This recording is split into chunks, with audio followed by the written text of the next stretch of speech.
Hello and welcome to the Vital Red Pill. Today I would just like to share with you a few posts from this thread here.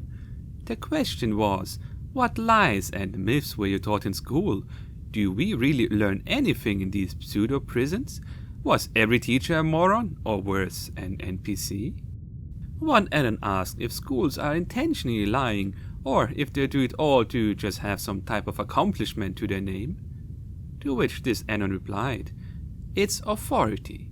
A teacher hears some random bullshit, takes it for a fact, teaches it as a fact. Because he's in a position of authority, people think that there's more thought or care involved than in forwarding chain emails." Here a related YouTube comment that I had saved some time ago. When I was in 6th grade, we had a picture of a spiral galaxy to illustrate the Milky Way.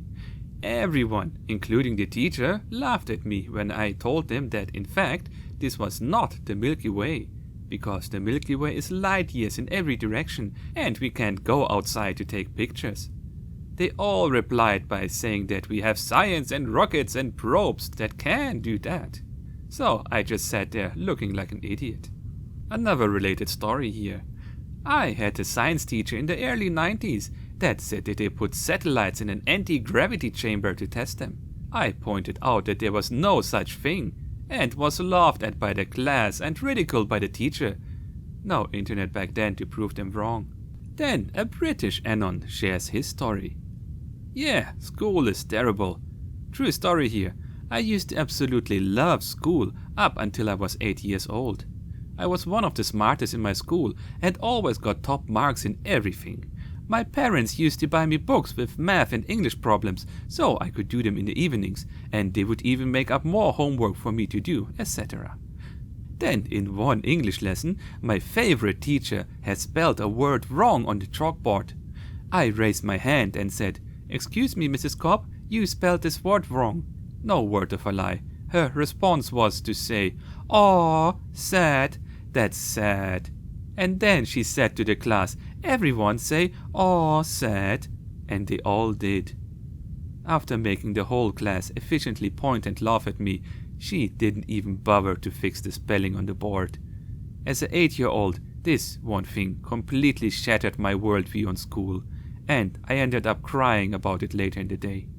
Never told about it to my parents, but some of the kids did say it wasn't right for her to do that. Over the next few weeks, however, I went from doing all this additional work at home and always finishing first in class to not even writing down the date in my book anymore. Not doing any work at all, hanging out with the trouble kids and disrupting lessons with them, etc. I kept that habit of not doing any work and fucking around for the rest of my school life.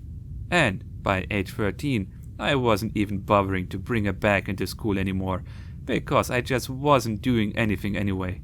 Didn't need my books and didn't even bring a pen.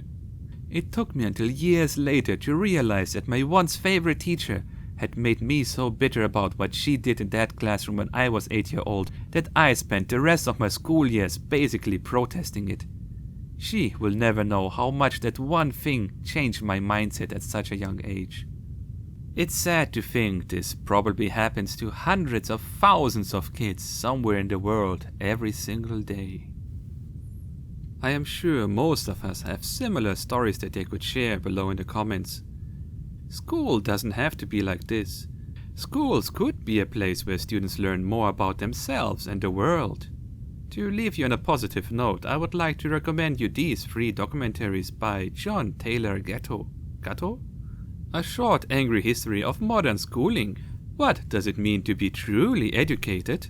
And for my American friends, The Neglected Genius of American Spirituality.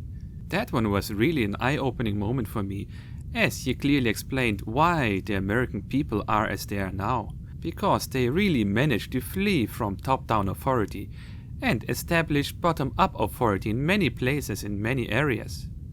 In order to solve a problem, you first have to be aware that a problem exists. I think most of us know that school is not the optimum way for a child to spend its childhood. So then now let's move to the second phase of finding better ways to do things. Edit Room Vital here. While Mr. Gatto left this plane of existence about 2 years ago, his ideas did not. and there are many who carry on the flame he had ignited back then. While making this video here, I found this good 3-minute piece where this man explains how you can make your child learn stuff with great passion by combining the passion and interest of the child with basic school stuff. For example, if your child loves Minecraft, you can use that as a starting point to explore the Minecraft world and compare it to the real world. You could start with questions, for example, like how heavy would a block of gold be in real life? Or how fast would the minecart be? Positive, highly inspiring stuff. Video links in the description. The documentaries I pointed you towards should be a helpful first step, so that one day in our near future, schools like we know them will be a relic of the past.